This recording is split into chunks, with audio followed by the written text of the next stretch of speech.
Hello everyone and welcome to my Let's Play for Roller Coaster Tycoon 3 Platinum. This is part 18. In the last part, we completed the Go With The Flow scenario, which is the big water world. Fucking ducks. Anyway, so in this scenario, next one is Broom Lake. The CIA has tapped you to build an experimental high-tech park on the grounds of formerly top-secret Broom Lake. You proved that you know your way around spooks, but don't let these spooks down, or you might get reassigned. I guess that's supposed to imply that they will kill you if you don't build this part properly, so that's some good incentive, I guess, right there. Your life. I don't know. Kind of an inside. CIA, you know, no one wants to know, can't let them know about aliens kind of thing, but anyway. Let's enjoy this loading screen. Actually, loaded pretty damn quick. Okay, so I already read the description. The objectives for this scenario are minimum park value of $15,000. And also, CLINT Bushton, our lovely man in the suit, makes a nice return in this scenario, because I know everyone couldn't get enough of him in the first one. But he's actually a lot better in this one, because you don't have to worry about him at all, whereas in the last one, where the formula RTC or RCT, whatever the hell it was, you had to actively drag his ass to a roller coaster for him to ride it, because he couldn't find it by himself. This one, his only gripes are breakdown conditions. Breakdown tolerance high, medium, and low. And even at the low level, I never really found there was any problem. He never was not satisfied. As long as you have enough handymen to fix it, or enough mechanics, I guess, you'll be fine. Your other objectives, like I said, minimum part value $15,000, and in the Tycoon scenario it's $30,000. But the one objective that will get you and make this scenario hell is repay the loan. If you don't do it properly, or you try and build up too quick, it can become absolute hell to repay this loan back to the bank.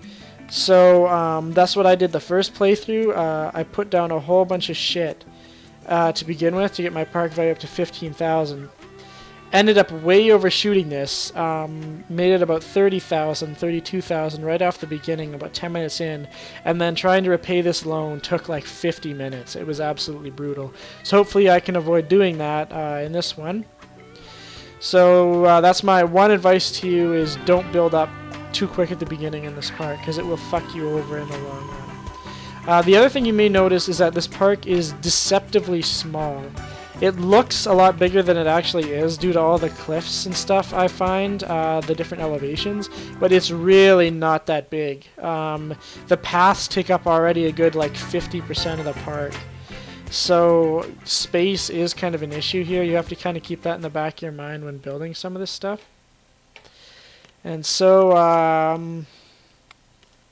to start out with, you only have one thrill ride because reasons, I guess.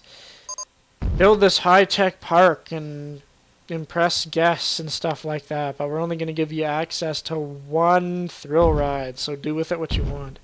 Could you imagine a theme park with just like one thrill ride throughout the entire park? Be fucking awful. Yeah, wonderful.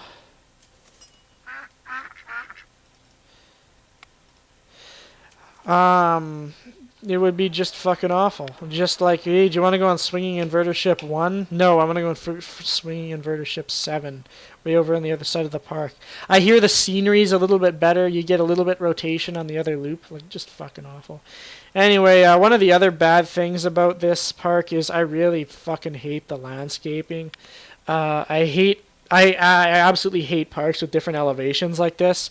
I know it looks a lot cooler than just a flat grassland, but the placing paths and rides and stuff can get really fucking difficult, especially when all the paths are off the ground like this. So I usually use a very systematic approach to this park. So like everything is kind of near the main paths here and stuff, and then to keep the paths basically organized, because I don't want fucking paths going all over the damn place. So you usually build like the first thrill ride, the inverted ship right there, and then I like to build like kind of a kiddie area, kind of back here, because you start out with quite a few kiddie rides, I guess, kiddie and gentle rides.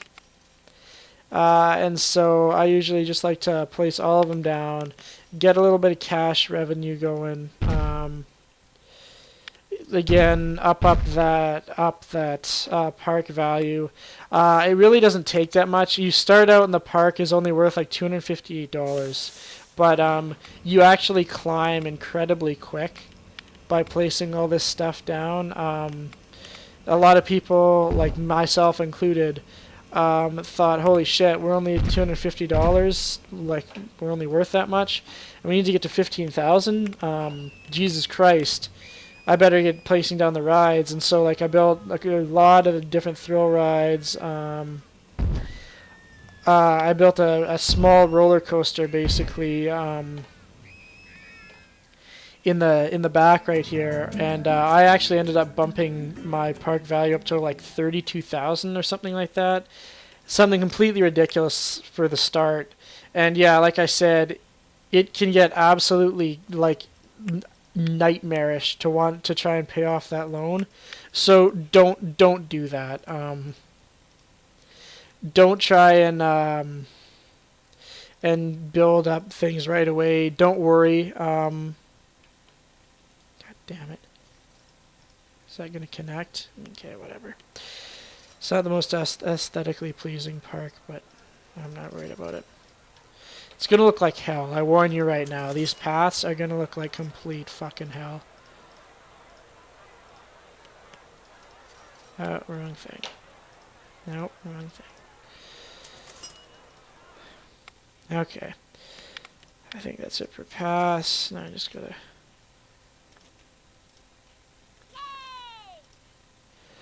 put down the lovely... whatever. That's just a 0G trampoline, which is one of the worst fucking theme park rides ever invented. Let's spend like $3 to jump on a trampoline for 10 minutes when I could ride a roller coaster or something else. I don't know. I guess it's classified as a gentle ride, but I still think it's a giant waste of money. They used to have them all the time at West Ed Mall. I used to go there a lot. Well, I've been there a few times. I wouldn't say a lot, but fairly frequently.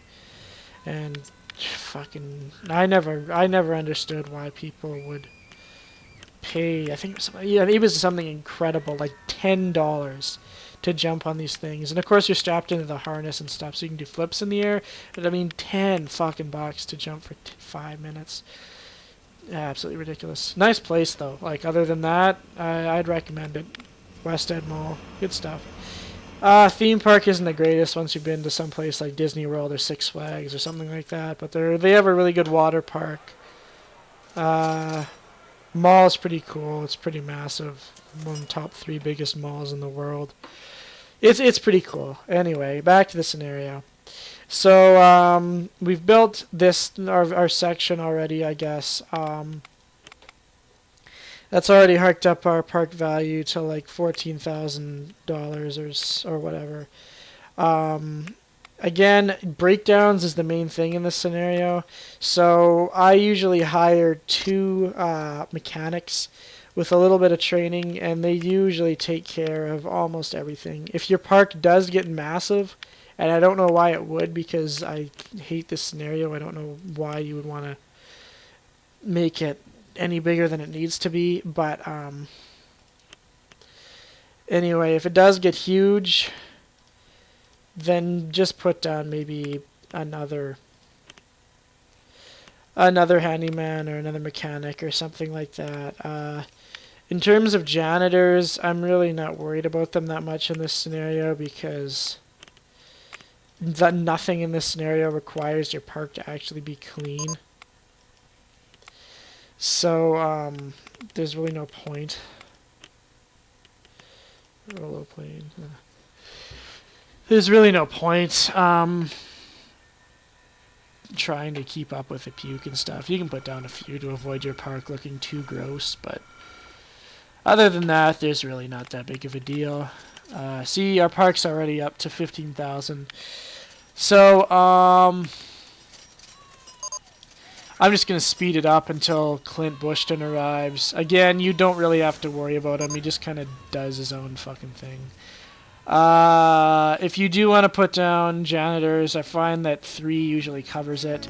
If you put them on patrol, 1 kind of has this main area here, maybe 2. Another one has kind of these outward outlying paths, and then the 3rd one has this area back here, which is completely fucking useless. I mean, no one needs to go here. It's a complete waste of time and money. I mean, why anyone would build a ride all the way fucking out here when they could build several in here, I don't know. But there's a few shops there, a bathroom, stuff like that. You can build a few food stalls actually here too if you want. I might build a food court in here later in the scenario. But for now, I'm just waiting for CLINT to show up. He shows up the 3rd of May, I believe. So he should be here pretty quick. Don't have to put down paths or anything like that for him. He just kind of does his own wandering. Chaos. What's that? Oh, that's a soaked. Like I said, in case you missed it in the first, God, all the way at number 1, that was like almost a year ago. I'm not gonna, for the main game, I'm not gonna add in soaked and wild rides because, again, I think it's kind of unfair to the people who don't have them. Show that the scenario can be completed with just the main game rides. So I'm gonna kind of try and avoid that. Anyway, come on, CLINT, let's pick it up. Stop hitting on the fucking women and let's go. Let's go here. Look at him just whipping around. How much am I charging for this? $250? Sure. Dinosaur go around. That could be a nice kids attraction, I guess. But again, it's a wild ride. Swing inverter ship 1. I don't know why people buy umbrellas. I've never seen it rain once in this scenario. You're in the middle of the desert, for fuck's sake. Like, it used to be a lake, and it's now dried up to a crisp. I don't think it's rained in quite a few years, so I don't know why we need umbrellas. To keep the sun off you, I guess. Call it the parasol stand. CLINT, go home! God damn it. I want to finish these apprentice objectives. Holy shit. Oh, fuck. Oh, yeah, I might want to... Sorry, people. Jesus Christ. That was pretty damn funny. Just a huge mosh pit of nothingness. Like just people jamming because I couldn't build a path. Fuck, just trap him in a square. Okay, CLINT, finally he's headed home. So, go, go, go. Go. Yeah, our park's already up to an $18,000 value. The other thing too, good, BIP has left the park. We're going to complete this scenario really quick. There we go. Apprentice level is done.